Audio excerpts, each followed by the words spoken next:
We are back once again. Welcome to the All 32 Pod. Mike Giardi, Will Parkinson alongside. Just another massive week, and we're varying because we've been doing sort of the news of the day, and then we've been doing division previews. We're going to pack in the AFC North and the NFC North later in the week, but we just wanted to react to the games that we saw this week, and in particular, I mean, it was just a fast flurry of football games. It was like a normal NFL Saturday or Sunday. In fact, maybe even beyond that, because you usually get some games during the course of the weekend. It just kind of had that vibe again. We keep talking about getting closer and closer, but now we're into the last week of the preseason, and then it's preparation for the regular season, cut down day. All those good things are coming our way, Will. I just feel like I was watching The Town. You just did it up north, and that was awesome. Awesome. It happens every once in a while. That got me fired up. It's there.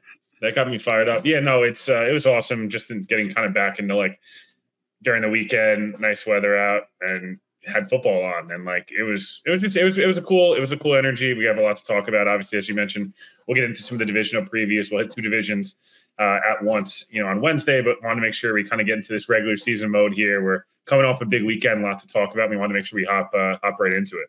Absolutely. And as a reminder to you, the show is brought to you by Prize Picks, the exclusive daily fantasy partner of the CLNS Media Network. And, of course, Game Time, best tickets, best prices to get you in to see any event you want to see. I say it all the time. After every time I do this, Will and I use it. You should use it as well. It is outstanding. But, Will, I'm going to let you lead us off today because we decided what we were going to do with all these games. There's 15 games that we all took a look at here. Want to break down for you a little bit, things that stood out to us. You're going to start us off. Yeah, there's quite a bit to kind of hop into. So I'm going to start with kind of probably the news of the weekend, realistically, and that's Caleb Williams and the Bears. We're taking on the Cincinnati Bengals. Obviously, there's a lot of news in Bengals land, and we'll be getting more into this a little bit when we do the AFC North. There's a lot of hold-ins and holdouts we've talked about. One we have not talked a lot about is Ja'Marr Chase, and we're kind of getting to the point where I'm not sure Ja'Marr Chase is playing a game for the Bengals until that contract. We saw Chad Ochocinco or Chad Johnson talk about that, so just want to throw that in there that he's like, hey, I wouldn't be surprised if Ja'Marr dug his heels in here and wouldn't practice again until he's got a new contract, let alone play. The Bengals, we didn't see a whole lot. Shout out to Cole Burgess. Shout out both Cortland alums, one of which Cole had a couple of receptions, for the Bengals and his first NFL catches. Cortland, D3 national champions. Chris Jenkins of the Bengals, a rookie who I think a lot of guys liked, and obviously really successful all-pro level player in his dad and national championship player at Michigan. Again, with not too many guys from the Bengals playing that are going to be, let alone active on game day, guys that will contribute. Chris Jenkins is one of them, and I felt like getting his first sack, had a tackle for loss as a guy who impressed in college, really stout run defender, super strong player, really hyper athletic. Could get more in the pass rush. We got to see him, kind of get off the schneid, there with his first sack. So not a ton to touch on with the Bengals in terms of on-field performance. First of all, they got killed on the field. And again, not too many players of notable presence playing there. Obviously, kind of, as I mentioned, the story of the weekend, not to bury the lead here. Caleb Williams, 6-13. I know a lot of people that don't like Caleb Williams will point to, 50% completion percentage and stuff. We saw a couple of plays, three in particular, one that got called, that was not a touchdown, the other one a touchdown running the ball, and then obviously the throw that kind of broke the internet on Saturday afternoon. Second week in a row. Second week in a row. Caleb did what Caleb does, and I think the biggest thing to just kind of touch on here is that a lot of the conversation about Caleb coming out of college was we almost got bored of how insane some of the throws, and I always point to this throw against UCLA where his entire body was off the ground, rolling to his left, and threw it probably 98 miles an hour on a seed 40 yards down the field. And like we saw that again on Sunday on an NFL field, and whether it's against starters or backups or whatever it is, we're seeing it on the NFL field, and he holds the ball for a really long time. That's not ever going to change. Patrick Mahomes holds the ball for a really long time. A lot of guys, Aaron Rodgers notoriously holds the ball for a really long time. Obviously, he has the quick release and can get the ball out, and we'll see that continue to develop. But seeing Caleb go out there and in front of the home crowd, get to kind of show just a little bit of what is going to make this rookie year, I think, so special. Just those highs was really cool to see. Again, not too much other things to take away. Rome Odunze, obviously, and the Bears looking good, a couple of interceptions, but I feel like Caleb's obviously kind of the story of the weekend. Yeah, interesting, too, that the Odunze connection is popping up. And look, they came in both top 10 picks. Obviously, Caleb 1, Odunze 9. But they have Keenan Allen. They have DJ Moore. So you kind of look at Cole Kmet, who they paid a good amount of money to play tight end for them. and when they re-upped him. But you can sort of see some synergy develop between these two guys already, which, when you look down the line, this is great for the Bears. If those two guys are, their cornerstone quarterback and wide receiver, and with the way the league has obviously become more and more about the pass, less and less you can touch the quarterback. But I always do wonder, it's just the way my brain works, like that trickle-down effect. If, week 8, 9, 10, Dunze becomes the guy, how does everyone else around him feel? Maybe because Chicago hasn't won for so long, and DJ coming from Carolina, where wasn't great, and Keenan obviously the last couple of years where we kept talking about the Chargers and the Chargers not doing it. Maybe they just, hey, this is great, let's eat. But I always wonder. Yeah, before we move on to the next game here, do we buy anything that's the Keenan Allen weight stuff? Like, do we see it? Have you seen some of that on your Twitter? I have seen it. It's hard for me when you're not in person because you get this all the time. I know he wears the hoodie and the whole thing, so it's kind of hard to tell. But he does look a little bigger. He does look maybe a little puffier, but who knows? It's one of those things. To monitor. Yeah, when you stand next to someone, all these years doing training camps, whether it be Patriots or anywhere else, and you stand next to somebody, you just have a better feel. Like, oh, that guy is like, he looks like he's this on the field, but then you're standing next to him and you go, no, he's leaner, or no, he looks bigger than I thought he did, whatever the case may be. So, yeah, certainly something to pay attention to. I want to talk about Detroit and Kansas City. And for me, again, sort of the similar thing. Detroit didn't play a ton of guys, but Kansas City, it's Xavier Worthy. And we mentioned him in the preview, and my fear about these skinny, fast receivers. I don't love them as a whole. Like Darnell Mooney was out there, and were I the Patriots when I was looking at them in free agency, I said, well, maybe I would consider Mooney just because I look at their room and say they don't have anybody. Maybe he becomes the cut above everyone else and what he was a few years ago. But Xavier Worthy, it seems like if not every day, every other day, there's something that comes from camp about him and Mahomes hooking up on something deep.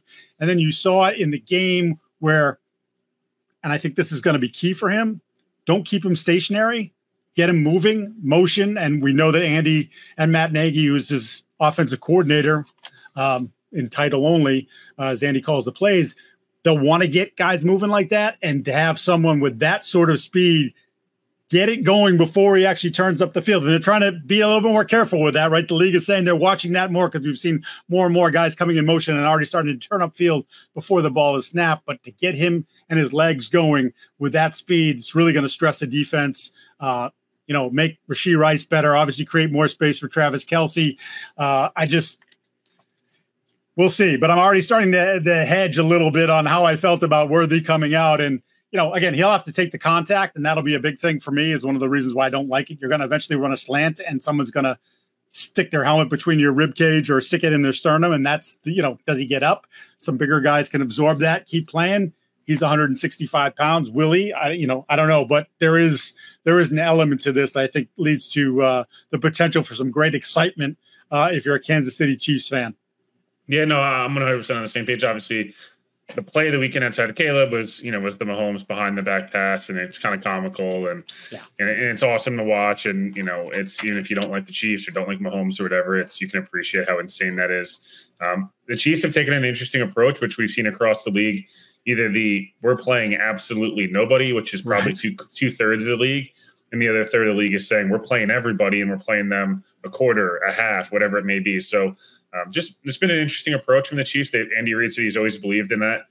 So I just wanted to point that out. It's just interesting. The Chiefs, who coming off a Super Bowl, coming off a 20-plus game season, the whole 9 yards, have been playing everybody. Kadarius Toney continues to be hysterically inept. But, other than that, Hendon Hooker from the Lions, I thought he played a lot better this week than he did a week prior. He's somebody that I think, again, a lot of hype around the draft. They've had a really nice senior year. What was he? I remember Mike Tannenbaum and I believe Daniel Jeremiah were really high on him coming out. He had a big injury. Didn't look great, I thought, week 1, week 2, much more efficient. I believe 11 or 12 of 15, had some rushing yards. So just someone, again, to watch. He's either a long-term backup. Are they going to groom him with Jared Goff and the whole thing? So just another name, for Lions fans to kind of appreciate a little bit there. Yeah, the backup battle there is between him and Nate Sudfeld. And look, if for the way Goff has played for them for the last 2 years, you would imagine that if something happens to Jared, that's going to be a big drop-off for them, for a team that obviously doesn't just have division title winning aspirations, but has aspirations of going a step further than they did last year, playing for and then winning a Super Bowl. They believe they're that kind of team. They couldn't probably withstand at this point of their build and what Goff means to them, any sort of injury that kept him out long term. All right, I'll let you hit next here. Yeah, we're going to go Broncos Packers. We saw this game last night. I was very active on Jets Twitter because, Zach Wilson playing and took a safety and, took a couple of sacks, did throw a touchdown at the end. So people think I'm just hating on Zach. I'm not. It was a screen pass, in the fourth quarter of a preseason game. But nonetheless, I'll go. I think the biggest stories, both quarterback related. The Packers' backup quarterback situation is a bit odd. Yes. They've drafted guys back-to-back years. I thought Sean Clifford, shout out to Mike Renner, who eventually, throughout the year, probably around draft time, we'll have on the show. I know him and Kyle Long have their new show on CBS. Mike's reaction, Mike's a Packer season ticket holder and whatever. Mike's reaction while doing the draft for Bleacher Report last year, 2 years ago, when they drafted Sean Clifford's one of the funniest clips ever. Is Sean effing Clifford? Are we serious? And yeah, Sean Clifford's very bad. And it was crazy because he had that good camp, and they're like, "Oh, the Green Bay has done it again." They've sort of found this developmental guy, and then everything that you talk to people that are there that have watched it, you read these people that are there and watching it, like, boy, him and Michael Pratt, not good. Yeah, no, not good. And I think the one thing with Michael Pratt that's interesting is a guy who, part of the reason that he kind of became this draftable guy, and could he go as high as the third round, and X, Y, and D obviously went much later than expected. Just because, precision, accurate passer, a ton of starts, took the Tulane program and great leader, all this stuff. I think he'll get better and he'll grow. In the long term, he will be the backup there. But again, it's not been pretty in Green Bay. From that perspective, all eyes are focused on the regular season there and building off that momentum. Again, they're not playing anybody, and that's their approach. And they didn't play anybody when Aaron was there either. It's like, that's just the way they've done things. So I don't take too much stock into that. It just is interesting watching both the backups really struggle. Bo Nix is obviously the kind of storyline in Denver. I think all the rookie quarterbacks, most of these games that we'll hit here, obviously we mentioned Kayla, we talked about Drake May, and we'll talk about some of these other guys here in a moment. Obviously Jane Daniels being named the starter. Bo Nix will likely be named the starter maybe by the time this podcast comes out in an hour or two, and on Wednesday afternoon or Monday afternoon. I thought he's been good. And again, I stated this in our AFC West preview. I stated this in our week one recap. I'm not surprised. I think Bo Nix, this offense is tailor-made for him. I think that a million college starts, a million different reps. He is one of the oldest, if not the oldest rookies in this class. I don't remember exactly if he's specifically the oldest, but one of the oldest rookies in this class. So again, not super surprised, but he has distinguished himself. He has looked like the best option for the Broncos going forward.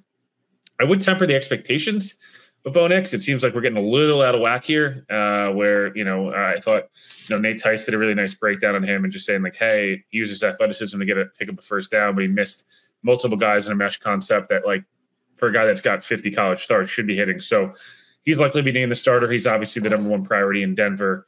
And people are much higher on Denver nationally than I was expecting.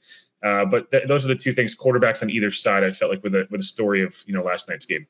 Yeah, I mean, the only thing I would add to that is Nix was very smartly taking what was there. And you said, yeah, he did miss some stuff, but Stidham and Zach, obviously, as you've seen Zach up close and personal, there's a wide range of outcomes. There's some balls that get thrown that you're like, why would you do that? And it just seems like if Bo doesn't see it well, he's not going to throw it. And that is, in the short term, the best thing probably for him and for that team as they try to build forward.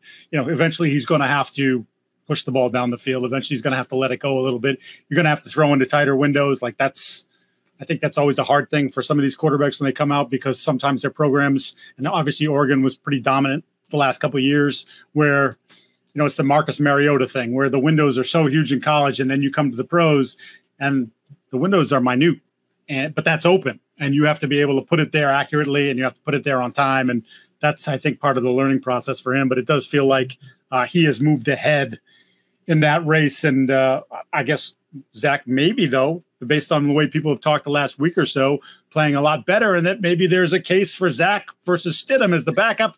I still feel like that's a Stidham move. I feel like that's a little agent premature, play, coach agent play. Hey, will somebody trade us a 7th round pick for this guy in the end of August? Or if we cut him, can he get on a roster spot? That's my inclination. Doesn't feel like he's really the backup. Prize Picks is America's #1 daily fantasy sports app with over 5 million active members. Prize Picks is the easiest and most exciting way to play daily fantasy sports. Unlike other apps on Prize Picks, you just go against the numbers. You against the numbers, that's it. You can now win up to 100 times your money on Prize Picks. With as little as 4 correct picks, you can turn $10 into $1,000. That's right, $10 into $1,000. It's that easy. One Caleb Williams passing yard gets you 1 win on Prize Picks every week in September. That's right. Only 1 yard gets you an automatic win every football season in September. 4 weeks of free wins, 4 weeks of free W's. Don't lose the deal on Prize Picks because it's gone when September is gone, when September ends.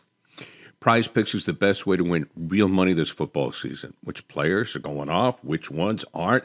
Make your picks in less than 60 seconds and turn your sports opinions into real money all season long with Prize Picks. Patrick Mahomes, what do you think of this one? Patrick Mahomes for more than 4,300 passing yards. And Aaron Rodgers, listen, he has to really step it up. Aaron Rodgers for more than 3,750 passing yards. Yeah, I think both of those can happen. Download the Prize Picks app today and use code CLNS for a first deposit match of up to $100. That's code CLNS on Prize Picks for a deposit match up to $100. Prize Picks, run your game. Let's go to Minnesota and Cleveland. And to me, the big news had nothing to do with the game. It had to do with Minnesota giving $10 million, $7 million guaranteed to Stephon Gilmore, which, look, I think a lot of people, and now J.J. McCarthy being out for the season, which, happened as we were doing the pod last time, and now the news is official. He is done for the year on IR. But the Gilmore thing to me signals the fact that Minnesota still thinks they're a fringe playoff team. And adding a veteran like him who, look, doesn't run the way he used to. He's not the same player he was even 2 or 3 years ago, but he's still a good player, still a serviceable cornerback. Says to me, and has the experience obviously with Brian Flores from their time together in New England, that they think that they're in the mix. And if Gilmore can get up to speed quickly, and I know he's been he's keeping in shape, he's always keeping in shape, that there's a chance that he's hitting the ground running. I don't know. We'll see. I just think it was an interesting move for a team that once the McCarthy thing happened and the way people kind of had talked about them, like, they're going to step back this year. They're saying, no, we don't believe that. I think that's a good message to send to their players. Whether it's the right one, I don't know. But in terms of can they actually be that? But I think it's the message that's certainly well received by the locker room. Yeah, I just look at this game and, again, you mentioned the Gilmore thing. I think, we talked a little bit about it, texting back and forth and texting with some people around the league. It was kind of a similar sentiment. Good scheme fit. Yep. Gilmore's an awesome dude. He still loves to play. You talk to any of those guys that play with him in New England, they adore him. I know Jason McCourty and Devin McCourty have been on my pod multiple times. And again, we'll have them on at some point. And they just talk so glowingly. Gailey used to do this. I could trust him to do it. I just think, again, veteran leader in there. They needed another corner. This team's improved a lot. We haven't talked a lot about Minnesota on defense improving. They were much better last year than they expected. And then I know they lose to Danielle Hunter, but Van Ginkel was a nice pickup. Blake Cashman, I thought had a really nice year last year, especially in coverage for Houston, and they had him.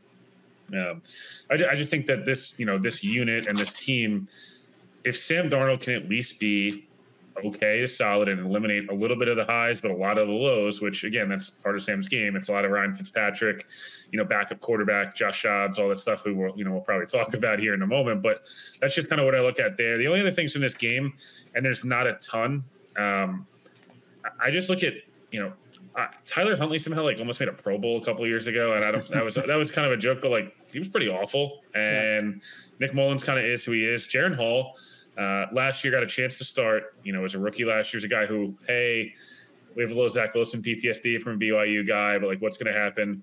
4 or 5, 2 touchdowns. Again, let's see what happens. But Minnesota is going to need a backup quarterback because Sam, unfortunately, has never been able to stay healthy for 17, and he's going to be their guy. So there's not too much. I think that was more of an off the field, situation. As you mentioned, this game was kind of, no McCarthy. Minnesota and Cleveland apparently went at it big time with joint practices. Everything you heard was these teams are beating the ever living blank out of each other all week. it'll be just interesting to see what happens there in Minnesota. If they can keep Sam upright for 17, they have a decent shot at being a fringe playoff team. Yeah, absolutely. I think the other thing I kind of take away from this is the way Jim Schwartz is continuing to sort of push the envelope with Cleveland's defense. And obviously we know what Minnesota did last year. Flores was throwing blitzes and simulated pressures like never seen before. And I feel like Jim Schwartz might have looked at a little bit of the tape, and not that, Schwartz has obviously been around longer and has this great reputation and did a phenomenal job with their defense last year.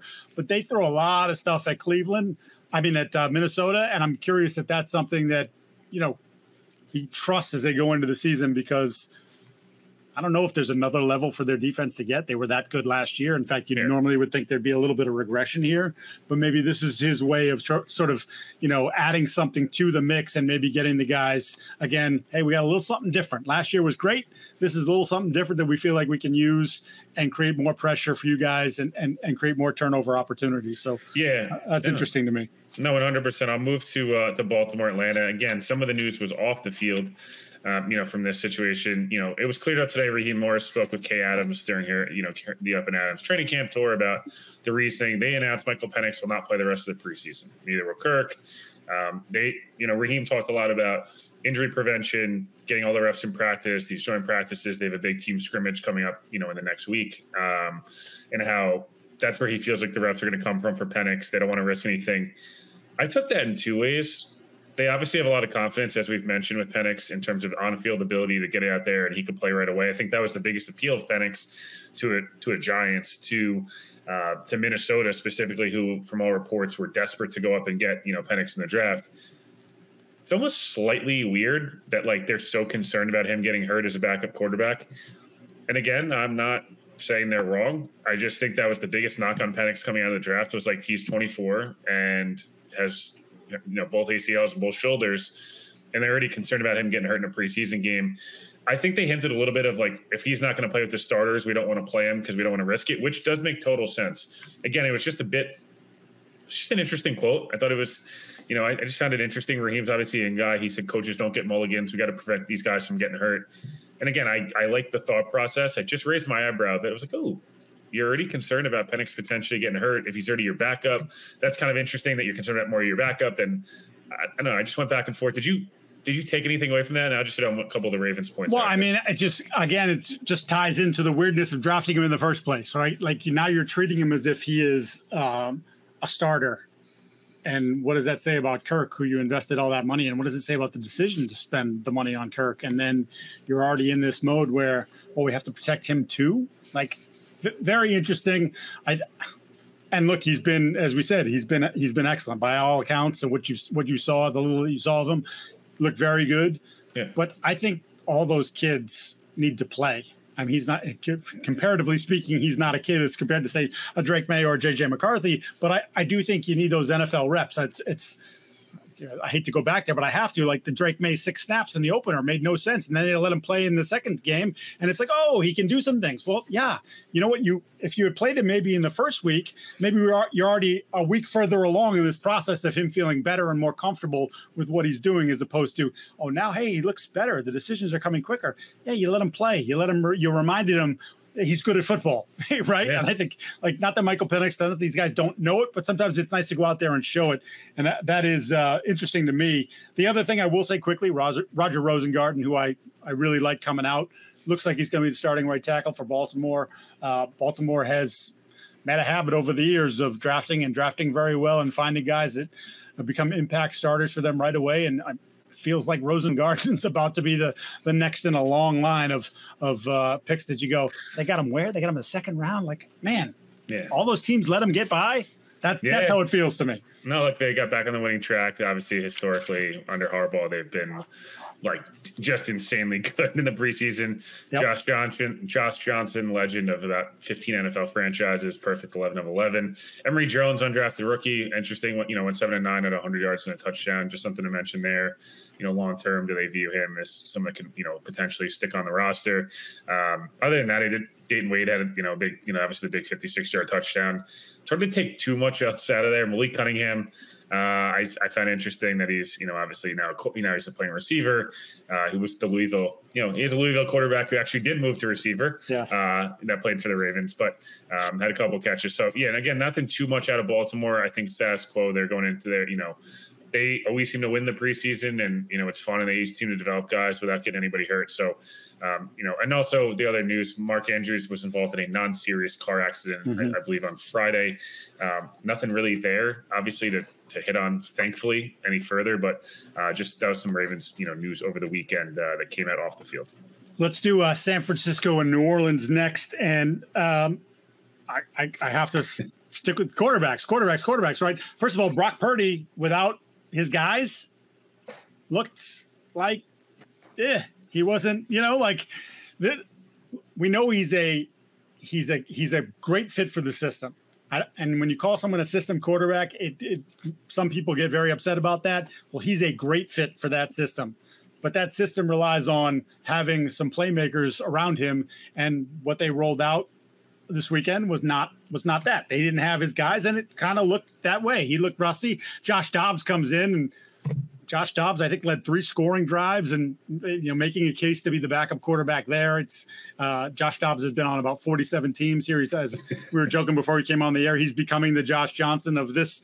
Not that Josh is still going, but Joshua Dobbs is now becoming that guy where every year he's on a couple teams and he ends up starting games because of a variety of injuries or whatnot. And he's obviously, we know he has the big brain and he's able to process stuff, and he's had some great moments. I mean, the game for Minnesota last year was a phenomenal moment for him. He had one with Tennessee the year prior. Like, he's that guy, but then you see the warts the longer he plays. And then on the flip side for New Orleans, there had been some Spencer Rattler buzz. And again, we talked about this in our preview, and I'm a heightist at the position. And the more I watched him, the more I like the way he throws the ball. He's obviously a 5-star recruit, one of the top recruits, if not the top recruit in the country when he came out. His college career didn't quite go the way people thought. Obviously got unseated by Caleb Williams in Oklahoma, transferred to South Carolina, and it was solid for South Carolina, but not a rock star by any stretch of the imagination. He took I don't want to say a step back, but he had a chance to take a step forward, and he didn't do that. That momentum, that buzz, the idea that maybe at some point sooner rather than later he could unseat Derek Carr, gonna have to put that on the back burner for now.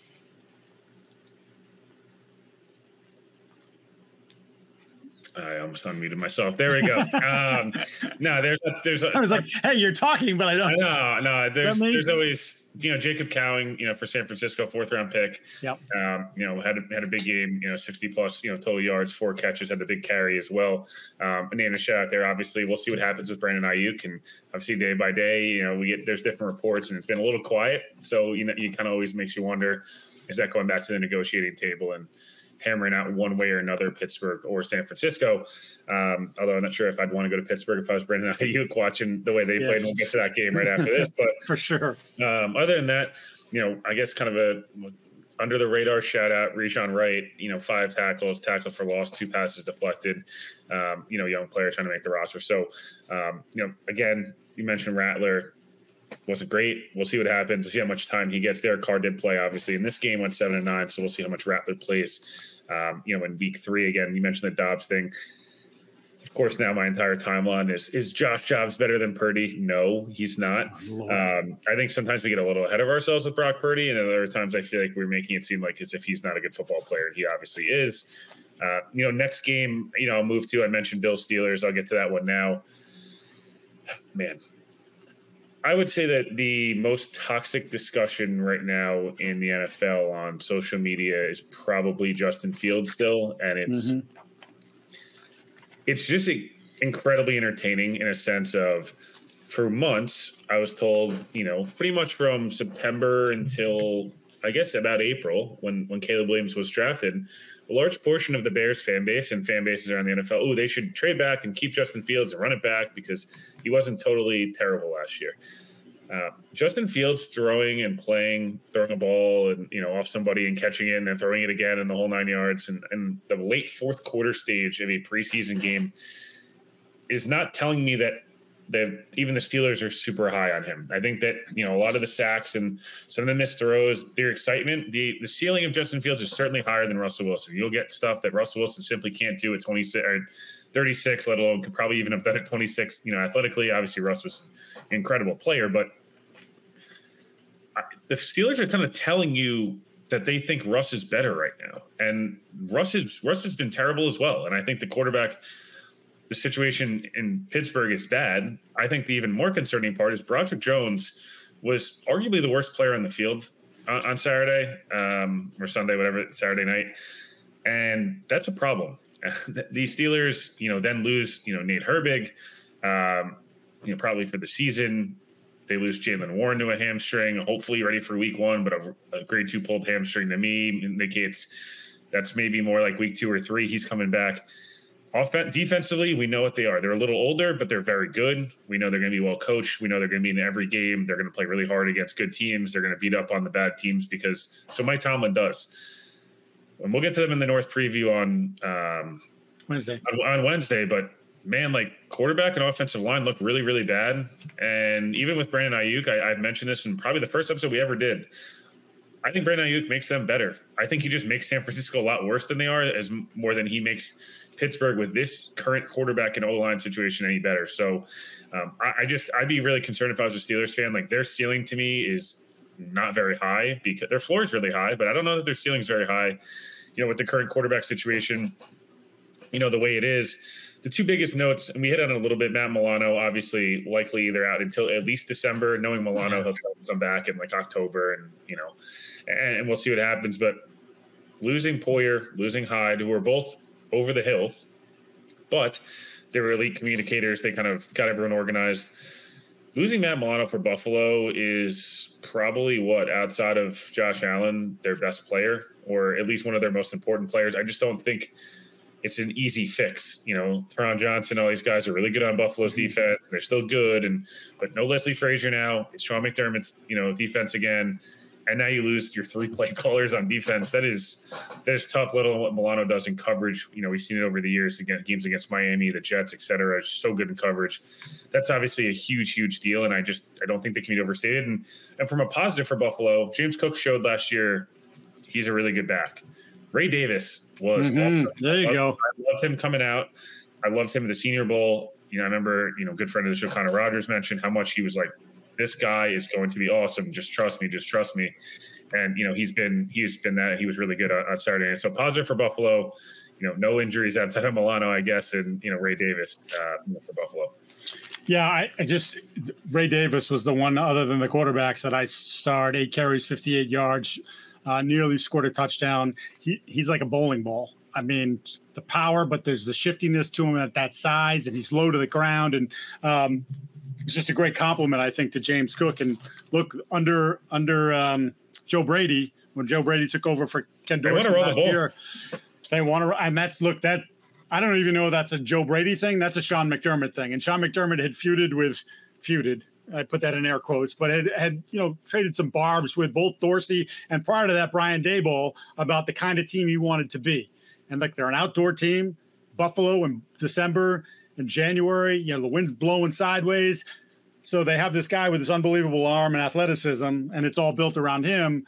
But McDermott just has this in his mindset, I want to go back and play this 70s, early 80s football, and I want to be able to control the ball at the end of games and run the ball down people's throats. And Brady did that for him last year. He just said, all right, this is what you want. We're going to do it. I still think that their best answer always is Josh Allen. He's the best 1, 2, 3, 4, 5 on the list. But to have another back now that can complement Cook, who I think is going to have a big year, is pretty doggone good. There was a couple injury notes actually from them. Marquez Valdez-Scantling, who is maybe on the bubble anyway, not really, sprained neck, and it appears he's going to be out multiple weeks. And DeMar Hamlin, they've had a slew of injuries at safety. Taylor Rapp's the only one that's been healthy and is assured of a starting spot. He is dealing with a hammy, didn't play in the game. It appears that's going to be at least another week, maybe 2. Cole Bishop, the rookie from Utah, we really liked at the Senior Bowl and was making a push. He had gotten hurt, so they're dealing with all kinds of injuries at the safety spot. So as you mentioned, not only losing Milano, Poyer letting walk, Hyde is still out there, whether he's retired or just waiting for another opportunity, I don't know. But so you lose all these communicators, and then some guys that have been in your system, whether you are counting on, and like someone in Bishop, to sort of take a step up and fill that void. they can't even get out there and practice right now. So it may create a little bit of issues for Buffalo early in the season. All right, Will, you and I have been to see many, many games, football, basketball, baseball, hockey, whatever it is. We've been there. We've seen so many games, and obviously we've also been paid, in my case, to go see games. So I've been fortunate enough to see some of the greatest football games ever played. Patriots, Seahawks, Super Bowl, Patriots, Falcons, Super Bowl. But also, you know what? I like to go see the Red Sox. My one of my kids is a huge baseball fan. So we go. Her favorite player is not even on the team anymore. He's in AAA because he's a 4A player. But like, what do? We use Game Time because Game Time is the best. Absolutely. They have a new feature called Game Time Picks that makes getting tickets to see your favorite teams play live even easier. Game Time Picks filters out the fluff to show you only incredible deals on great seats, so you don't have to waste time searching through thousands of tickets. And let me tell you something, I've spent a lot of time searching, and now that I have Game Time, easy as can be. Yeah, it's an app that I've used many times. Yankee games, Jets games, concerts. Did it on Saturday for Zach Brown Band and Kenny Chesney used the Game Time app. You can go in, view your seat before you buy, make sure that's obviously the lowest price guarantee. Be able to use this new Super Deal app, where part of the app where you can go in and at flash moments you could get this awesome deal. They obviously nicknamed the Super Deal, and we'll be attending many games obviously in the fall, and looking forward to that. We're going to be using Game Time down at the Georgia Auburn game down late September. So whether it's college football, baseball, hockey, tennis, concerts, whatever it may be, Game Time is the place to be. We're going to use code CLNS for $20 off your first purchase when using the Game Time app. Again, terms apply. Again, create an account and redeem code CLNS for $20 off your first purchase.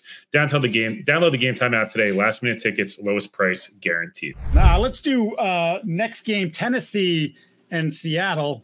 Not a ton to take away. Tennessee's special teams, they got a bunch of long field goals in this game. I don't like to talk about kickers, so I'm not going to do that right now. Seattle, no Geno Smith. Sam Howell, obviously we know what Sam did with Washington, and there were some really good moments, and then sort of faded near the end of the year.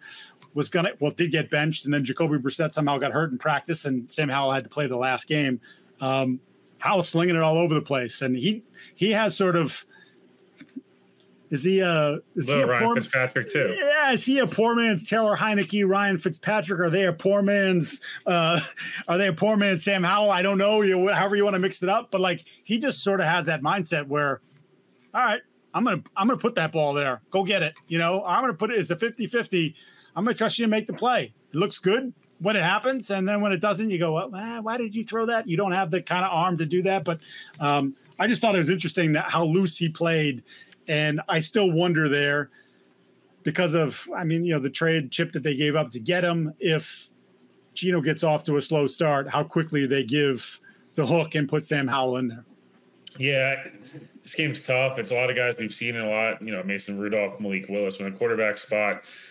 Both had some decent moments. Both didn't. Kenny McIntosh for Seattle showed some stuff. There's not a ton. Elijah Molden made some plays on defense. Not a cornerback, says Brian Callahan. Yeah, which is whatever. That's a whole. Jalen Harrell, 2 sacks, 2 tackles for loss. That was really good to see. Obviously, young seventh rounder out of Tennessee. So give him a shout out there. But again, this is one of those games where the discourse was like, "This Sam Howell, the starter," like kind of doing the Drew Lock Geno thing again, and. Right.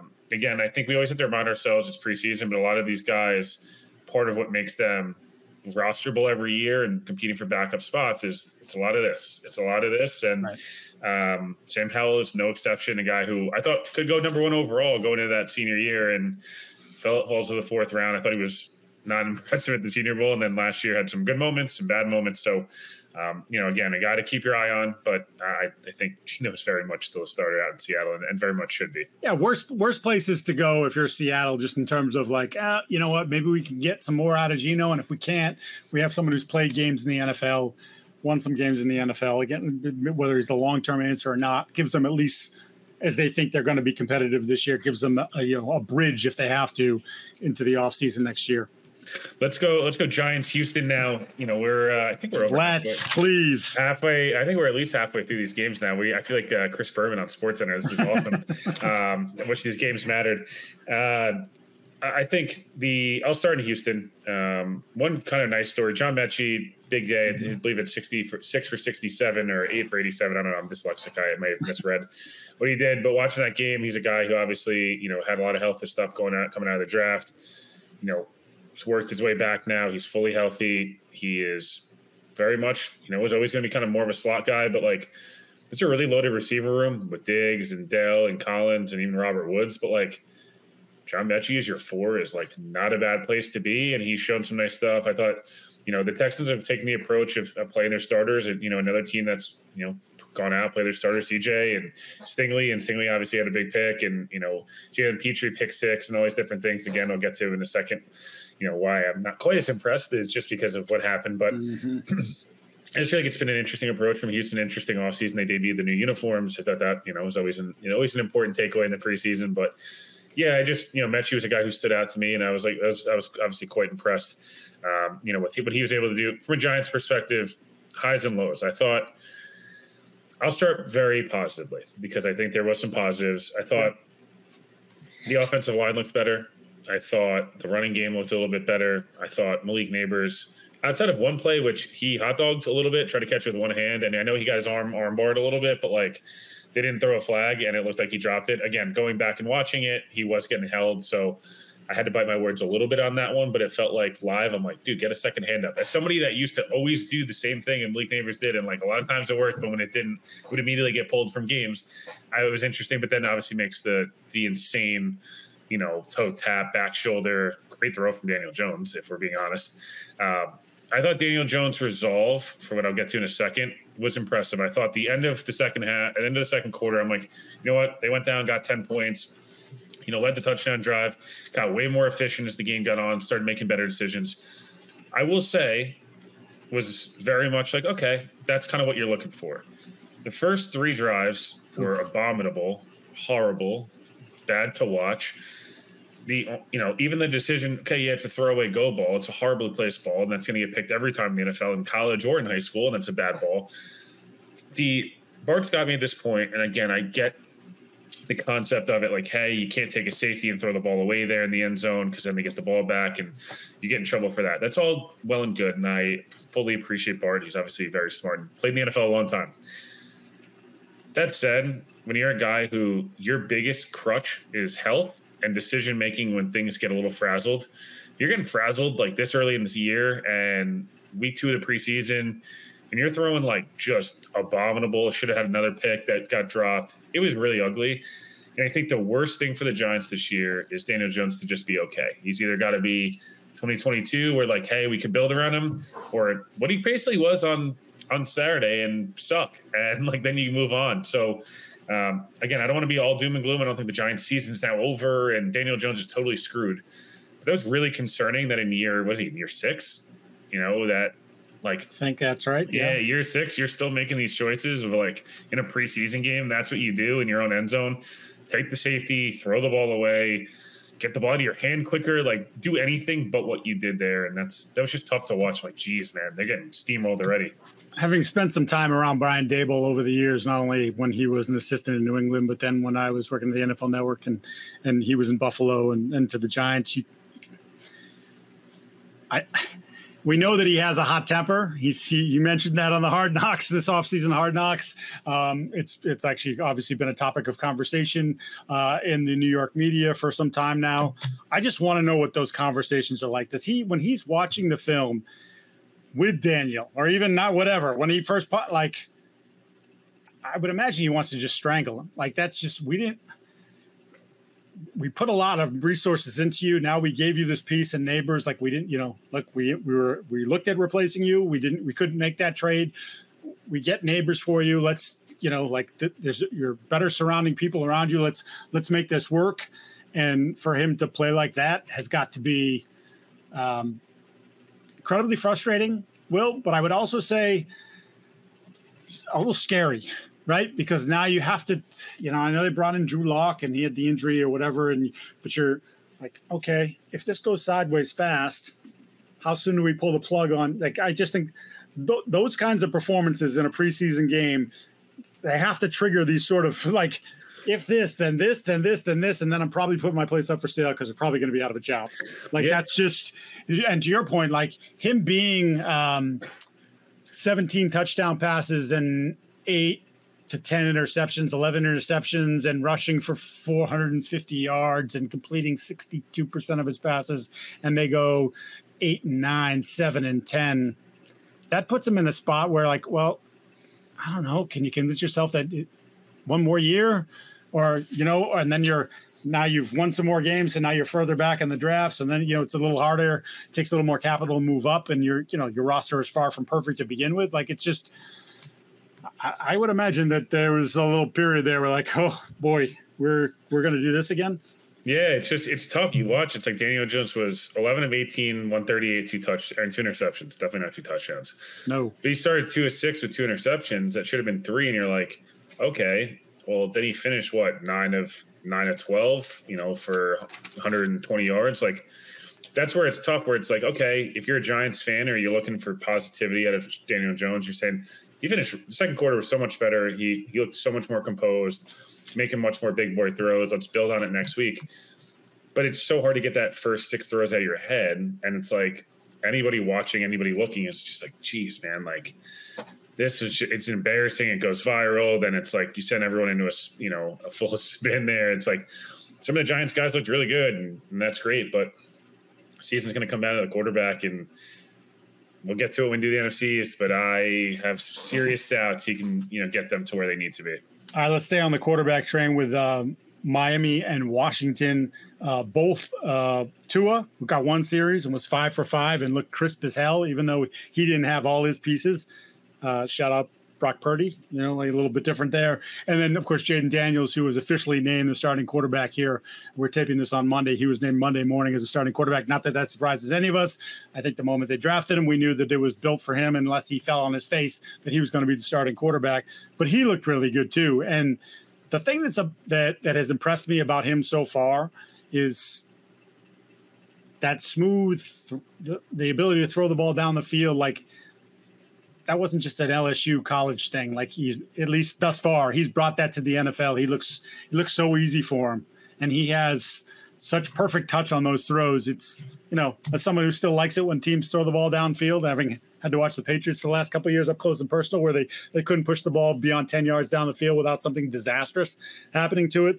Like, it's impressive to watch, and it's sort of made me reconsider their ceiling a little bit as a team this year, because I'm just starting to believe more and more like he might just come in and be really good right away. And I don't know that I would have said that certainly 2 months ago and maybe even 2 weeks ago, but I'm starting to, and again, not trying to overreact to preseason, but it just feels like he continues to build on this process and continues to show like, oh, blitz is coming. I didn't see it the first time. Second time around, I got it. I figured it out. Like, and that's the kind of stuff that you'd like to see from a young quarterback. You learn from your mistake, and it doesn't happen again. Don't be the error repeater. And thus far, it feels like that's the way Daniels is trending right now. Yeah, you're not buying the Jeff Driscoll hype trade. No, I'm just kidding. Near 14. No, the only other thing from this game I wanted to kind of comment on, it's the Dolphins seem to love River Craycraft. Yes. Like he did get hurt. It seems like in practice, some type of upper body injury. Not too sure on the details there, but had the nice catch in the corner of the end zone. Devon Achane, we'll talk about this with Breece Hall when we get to the AFC East, and the Jets have done a lot of this. But Devon Achane running go routes on the outside and some of those different things, really exciting. I think Achane and Hall are 2 of the best young backs in the league. Very different players, but both very good players. I thought one of the only big news out of this game kind of came today was Tua Tagovailoa was on the Le Batard show, I believe, and talked a lot about his relationship with Brian Flores. And my kind of takeaway from it, there's not much. I think this is very well documented information. None of that's new. I think anyone that covered the NFL or was around anyone that covered the Dolphins or was around anyone in the NFL knew those 2 did not see eye to eye. I don't have a problem with Brian Flores doing what he did, and I don't have a problem with Tua feeling the way he did. Like, Tua is a guy that everyone needs to be coached differently. We talk about this all the time in the NFL or any sport, kids, high school, college, young kids, NFL, whatever. Some guys need some guys need to be built up. Some guys need to be motivated. Some guys need to be humbled. Some guys don't. Tua's a guy obviously needs to be carefully coached, carefully spoken to, and making sure he's filled with confidence and all these different things, which he was not getting with Brian Flores. And other guys can take some of that stuff. The Brady's, and it's not that only Tom Brady, but a lot of these guys, right, want to be coached a little bit differently. So again, not too much to take out of that. I just think that it was interesting that it came out again. It's funny that it's coming up again after a couple of years where Flores is starting to finally get his name back and positive. Maybe this guy could be a head coach down the line again, even amidst some of the stuff that went on 2 years ago. Yep. We'll see, but it was just interesting that came up as well. I'll tag on that because I commented on social media when I saw the clip, and I would just say that Brian surprised me. Having covered Brian as an assistant coach here and sort of seen his rise through the Patriots organization, and then when he became the de facto DC and they win the Super Bowl, the way the players talked about him, how he was very blunt with them, but there was always love. They always felt like he was asking about their families. He knew their wives' names, the wife's name, the kids' names, like the whole thing. Like grandma was sick, like he knew all that stuff. It was important to him. And I remember when he left, being asked on NFL Network, like, how do you think he's going to fare? And my thought was, of all the guys that have left Bill's tree, I feel like Brian is the guy most suited to be himself and not be anyone else, not try to be Bill. I'm Brian Flores. I'm a tough guy, but I have this side to me that I want to show my players that they understand it too. And it's sort of where we're getting with all these coaches now, right? There's a little touchy-feely part of it. And then he goes there and he doesn't do that at all. And he sort of, I know Bill, I know this is how it went. And he just became that. He became sort of that sort of similar coach. And it was disappointing just because I thought, and maybe he will in his second opportunity, be his own man. I don't think he was his own man, or I think he tried too hard to kind of go down that line. Maybe when things started to get away from him, that's what he resorted to because he saw it work in New England. It didn't work for him. I mean, granted, he was a 500 coach there, but nobody was happy there. Nobody was happy there. So yeah, it was interesting that it came out, and hopefully Brian does get another chance, and hopefully, as I said, he's a different guy the next time around. Yeah, I have 3 on my docket. You have 2 more remaining, Mike, if I'm not mistaken. I believe so. Yes. 5 or 6. Yeah. Yep. So I'm going to go Jets Panthers because I think it had the least meaning of probably any of the games of the entire weekend. The Jets have played the Jets they didn't dress their top 28 players last week. They didn't dress their top 32 players this week. And then 2 or 3 of the guys that I was most excited to see all got hurt in early parts of the game. So the biggest takeaway from the Jets, Will McDonald, spin cycle, great sack, hit another pressure.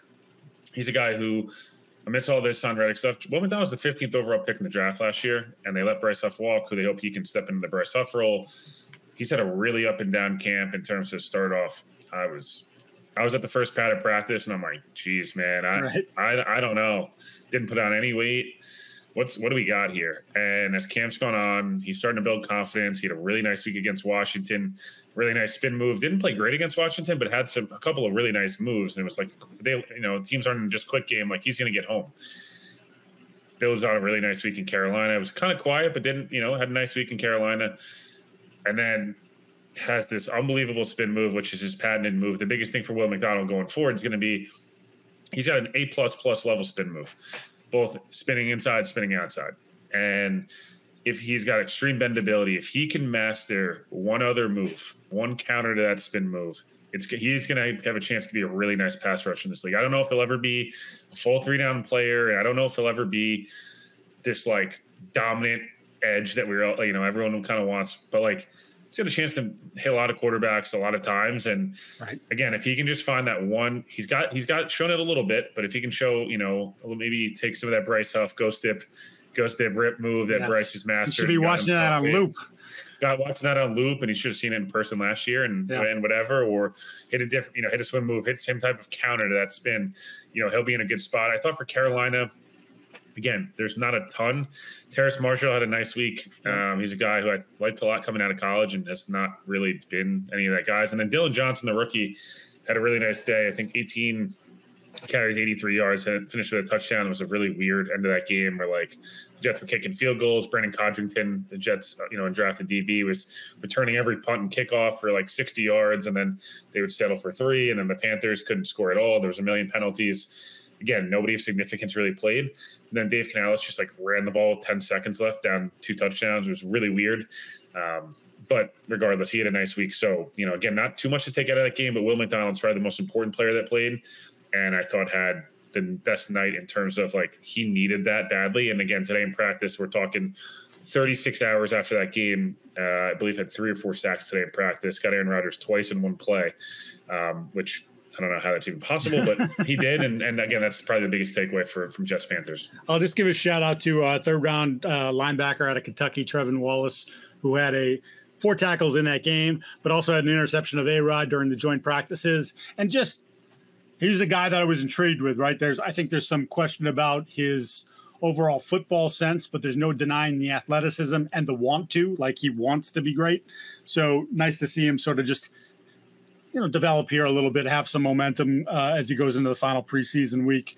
And maybe, he can make an impact on that team at some point, work himself into the rotation. How about we do Indy, Arizona? Again, not a huge amount of takeaways. The one takeaway for me, because of how he played in week 1 and the buzz that he got in week 1, was tackle Christian Jones out of the University of Texas, 5th-round pick, who, big dude. Like there was, again, as you go through the draft process, there's these ebbs and flows where all of a sudden this guy's hot and you're like, oh, he might be a 2nd-round pick. And then, he ends up going where you thought he was going to go in the beginning in the 5th round. But he had a really good first week. And Arizona's pretty – for Arizona, they're pretty well set on the offensive line. But you're thinking like, all right, you can develop another young tackle. You have Paris Johnson on one side. You end up with this guy on the other side after Jonah Williams' contract is up in a couple of years, or even before then, because it's not too much money. And then he just was a debacle in this game. Got beat a couple times. Worse yet, 3 holding calls on 3 straight plays. Now, you would say to yourself, maybe the ref might want to just tuck the flag away. No one came to see you. But if you go back and watch, I don't think he got jobbed on any of those calls. I think he earned the calls. So, it's not a huge big picture thing for Arizona. Just somebody they're hoping to develop and maybe can be a starter for them down the line. And just took a big step back in that game. Yeah, again, there's not too much. Laquan Treadwell put up a 7 catch afternoon. You know what? I got to say, hands up. I thought he was going to be good. I thought Treadwell was going to be good. I was flag. I was so wrong. I mean, how many teams has he been? He was here in New England for like a brief second. Yeah, he's been everywhere. Yeah. It's like he's been everywhere but can't stick anywhere. No, yeah,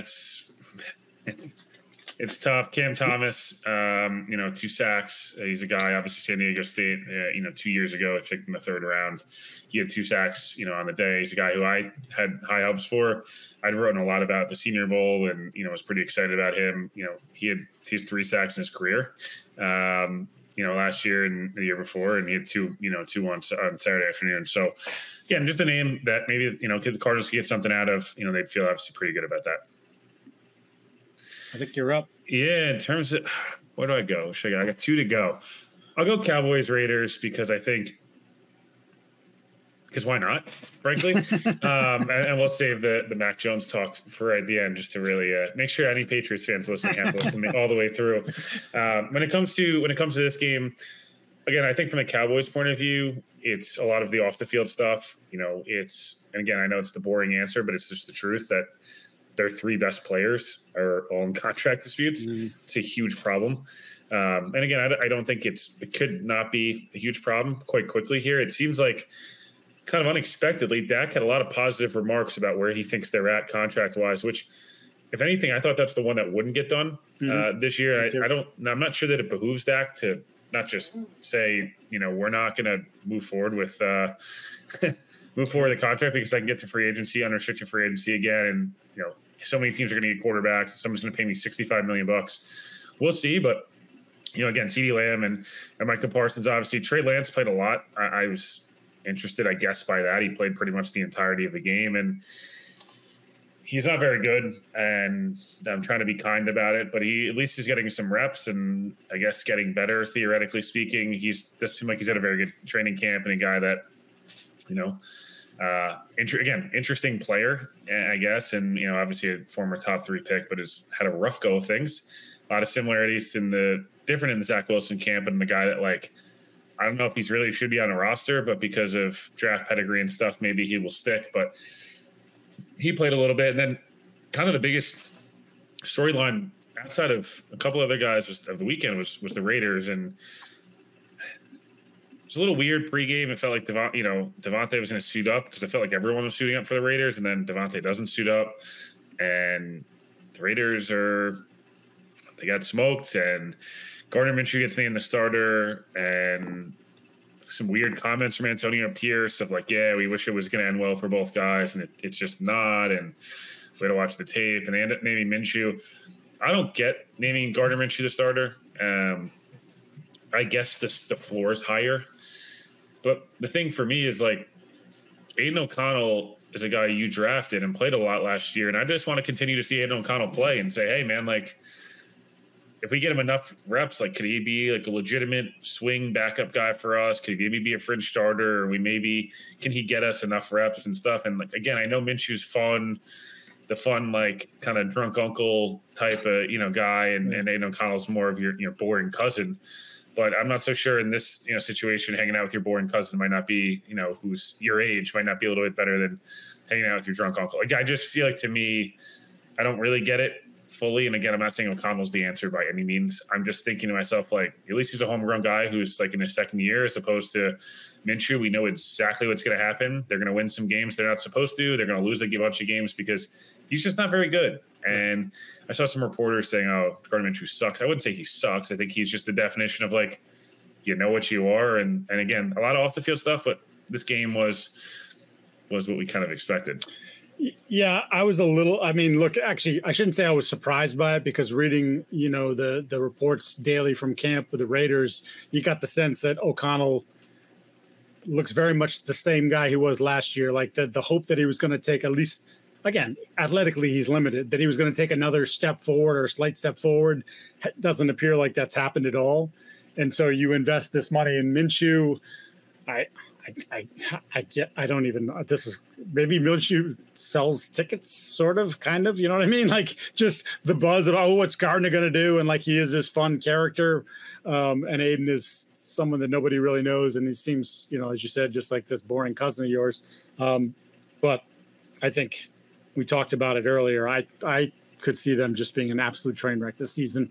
And Devontae will be on the Jets by week 4, 6, whatever, and they'll be wondering why they gave Antonio Pierce an extension to be their head coach. The only other thing I want to mention, and it's only I have a personal interest in this player, is Andrew Booth, who got traded from Minnesota to Dallas, sort of like a under the radar trade. Second round pick 3 years ago out of Clemson. I like them a lot. Yeah, probably would have been a first-round pick, but he got hurt near the tail end of the season or during training, had surgery. I went down and did his pro day at Clemson, didn't participate in the pro day because, again, he was still recovering from the injury. But I remember just sort of the talking to people down there and even the scouts that were there. So you obviously get the pro Clemson bias when you talk to Clemson people, but just the scouts he's really smooth and at the very least, he's going to be a number 2 corner in this league. And who knows, with some development, if he can stay healthy, maybe similar to Caleb Farley, maybe one day he'll be a number 1, and it just hasn't happened for him. He was pretty active in that game, 6 tackles. I don't know. Dallas has had a good history of sort of developing guys, finding talent in places, whether it be in a draft or free agency or in a case like this with a trade. He's someone I'm going to keep an eye on, because I think maybe that might be a pretty good landing spot for him and a chance to sort of, reestablish his career. Granted, he's only in year 3, so it's not like he doesn't have a shot at a career, but it hasn't gone nearly the way I think most people expected when he got drafted. All right, let's go.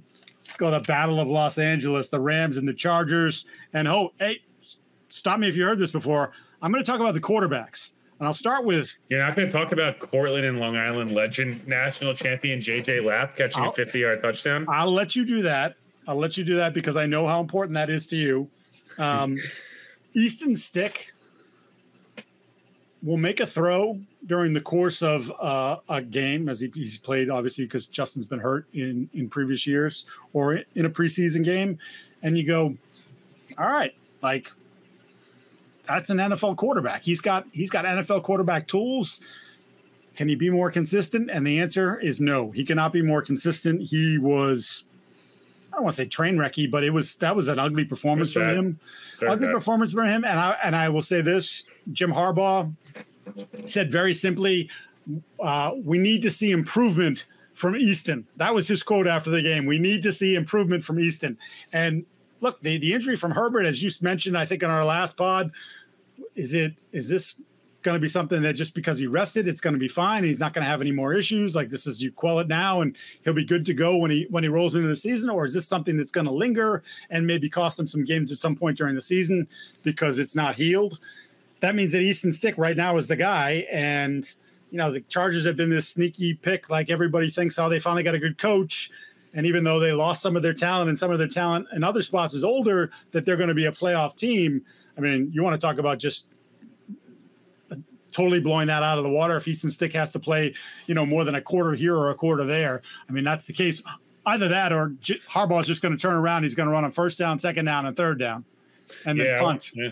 One thing I want to hit on, and something about Harbaugh, and we can go to the Raiders quickly, is I saw the stat today, and I don't want to miscredit whoever it was. I don't remember exactly what it was, but it was 2.8 yards pre-contact this preseason. The offensive line for the Chargers looks as good as I'd build it to be. Mm-hmm. Everything else has not been that great, but the Chargers offensive line is moving people in the run game. And I think they're going to lean on that a lot this year. Obviously from an offensive coordinator and head coach perspective, they are lockstep. That Ravens identity, we're going to run the football. Michigan Ravens, they are going to run the football a ton, but they have moved people in the run game. They last year were one of the worst offensive lines running backs pre-contact, like how quickly they were getting hit.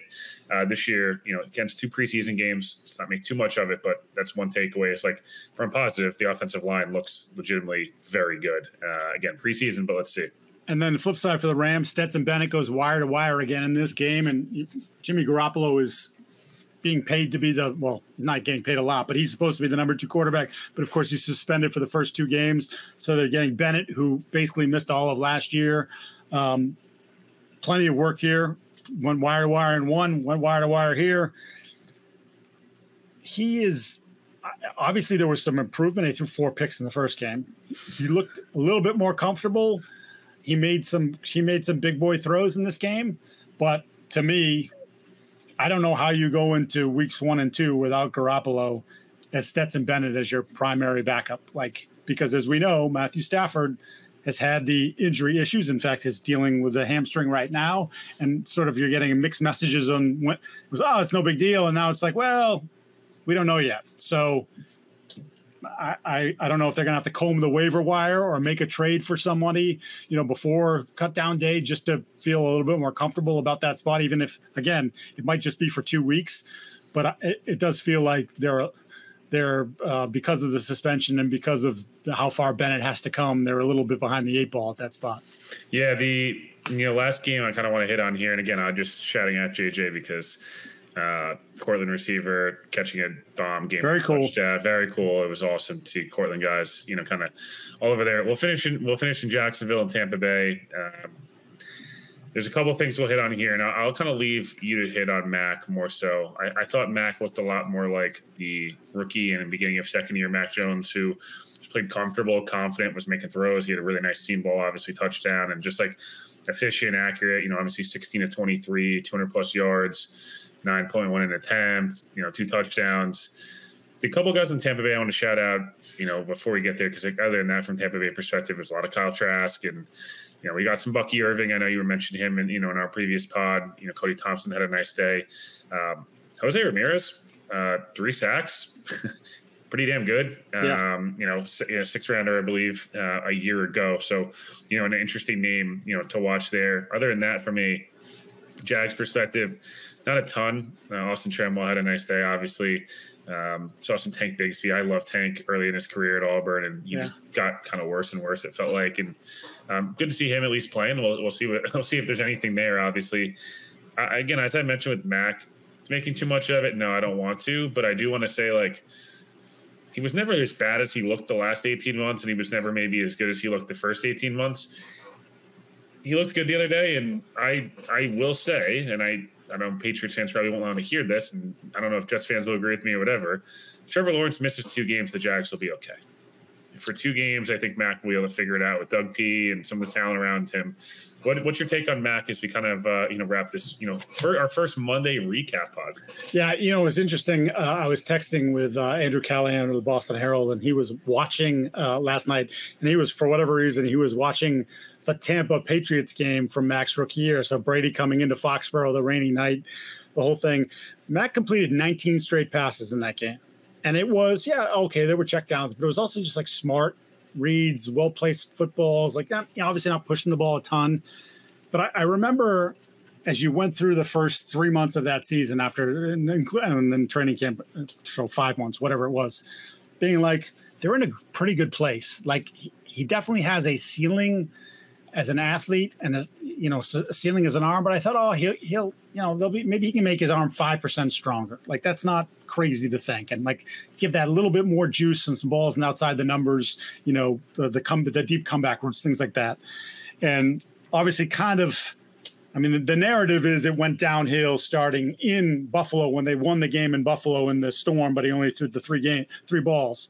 But I thought he played a terrific game against Indianapolis in the second half after a couple bad interceptions in the first half. And I remember thinking to myself, like, okay, like it wasn't perfect. That was coming off a bye. You were the number 1 seed in all of the AFC at that point in mid-December.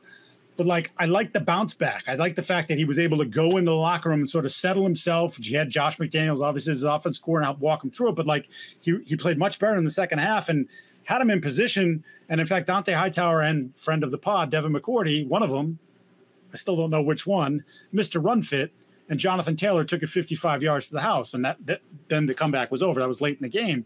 But it was like, okay. And then he had a huge game against Jacksonville, who was a dumpster fire in late December. Scored 20-something points against the Bills and looked like they just couldn't stop the Bills. That was a game the Bills was back-to-back games where the Bills didn't punt against the Patriots, the final regular season game, and then the first playoff game. And I thought in the playoff game, he was the best player on the field for the Patriots, which, again, they got smoked. So it's damning him, I guess, with faint praise. But, like, he showed up. He was competitive. Like, he got a couple first downs he ran for. Like, he was doing his best. Like, he was doing his best to keep them in the game. And I thought, all right, you're going to build on this. And obviously we know what happened. Patricia and Judge and just immediate dysfunction and not liking the system and then being too vocal about it and not being super coachable. And Bailey Zappi steps in, has 2 games, then you get Zappi fever. Just you get benched on national TV by Bill in Chicago. Just poorly against Chicago on a Monday night or Sunday night game, which was poorly handled and helped, I think, contribute to his slide. And he never got out of it. And last year, obviously, Bill O'Brien's in, and you're thinking, all right, they can sort of rebuild him. Bill's it's the kind of system that Mac wants to run, and he never got it back. And to see him go there, I think he needed a fresh start. I remember people saying, well, no, you keep him and you still draft Drake May or Jaden Daniels, whoever is there at the top of the draft. I'm like, no, he has to go. He has to go because the fan base doesn't accept him anymore, or at least most of them don't. And he has to go because I don't know that he didn't want to be here anymore for good reason. It was dysfunctional. It didn't work. And he felt that friction with the fan base. And there was a lot that fell on his own shoulders. I'm not absolving him of the blame of what happened. I think we've kind of been over this. But Bill didn't handle it the way Bill should have handled it. And I think it's in part why Bill's no longer the Patriots coach. But he's got an opportunity there to rebuild his career. And whatever happens with him, he's probably going to be around the league for a long time because he is smart. He'll pick up stuff. He'll still go do stupid things in the field. He'll still try to make a cross-body throw that he's physically not capable of.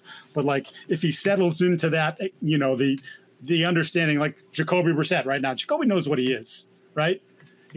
You're a bridge quarterback. You're a backup quarterback. You're someone who, if we have to go do for 2 or 3 games, as you said with Mac in Jacksonville, you'll be fine. You'll be okay, right? It's the longer you play, the more the warts show.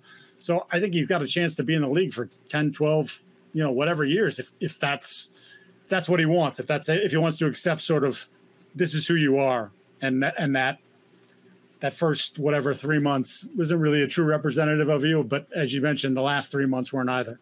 Yeah, it'd just be interesting to see how he builds on this. And Can he regain some of what made him a really nice prospect in a lot of people's eyes and a good young player in this league? I just think that he lost a little bit of that, got a little too much.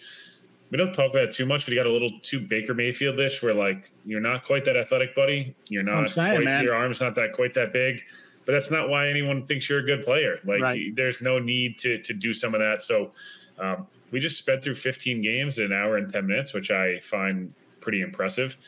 Again, next, on Wednesday, me and Mike will be back. We're going to be doing NFC North and AFC North.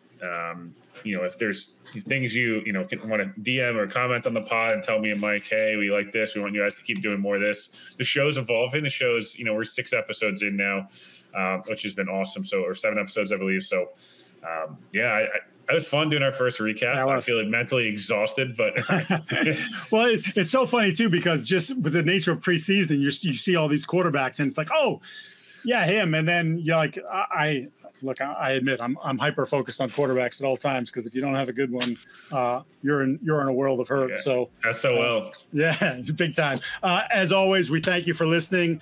Please like, subscribe, leave reviews. It's very important, helpful to us as we continue to try to build the all 32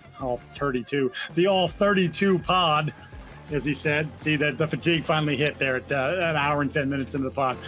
Again, thank you very much for listening, and we'll see you again on Wednesday.